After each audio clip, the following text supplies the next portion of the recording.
Either the data center goes somewhere else or we bury the power lines along the 60. Just in terms of the parcels that are entered by the right-of-way, it would involve $100 million worth of property. If you include neighboring parcels and communities that would be in the direct viewshed, or whose viewshed would be directly affected, we're talking about $400 million worth of property. It's pretty clear that once we get done, we're going to find tens of millions of dollars in terms of lost property value on just that one route alone.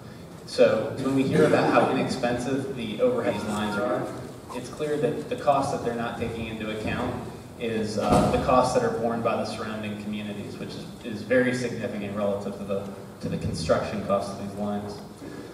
Because they don't care about us. That's right. We won't get any jobs. I can't see what any of the residents actually get out of this. So it's where are they? The union has to prove that there is a need. Now, we're talking about a 230 kilovolt power line, which in round numbers is something on the order of 800 megawatts of capacity that's going into the western part of Haymarket. Amazon's load is somewhere between 180 and 100 megawatts. Why do we have an 8x power line going to nowhere? Both of us are very proud to be members of the Coalition to Protect PwC. My husband Tom and I are beekeepers. We have multiple honeybee colonies, and there are hundreds of colonies sprinkled throughout this region. Clearing 177 acres of trees and vegetation and using herbicides to keep the pathways clear will adversely affect millions upon millions of honeybees and native pollinators, and this will affect all of us. Yes. Loss of our pollinators will affect farming and home gardens here and in all adjoining counties. These proposed towers would be on two sides of the church.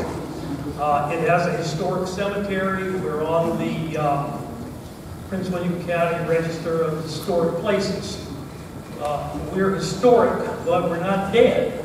And the reason that people give for coming is our environment. They like the pastoral setting, they like the history, they like the unaltered nature of it. If you drove in there in 1900, you see the exact same thing you see today.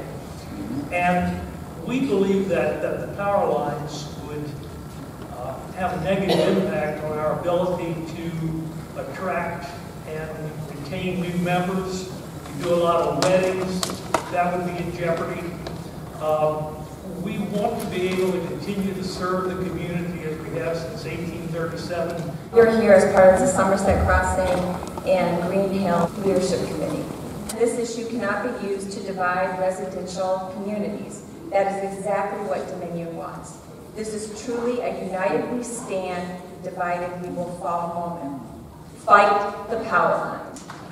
So please, sign up. Go to the website, protectpwc.org. You have to stay engaged.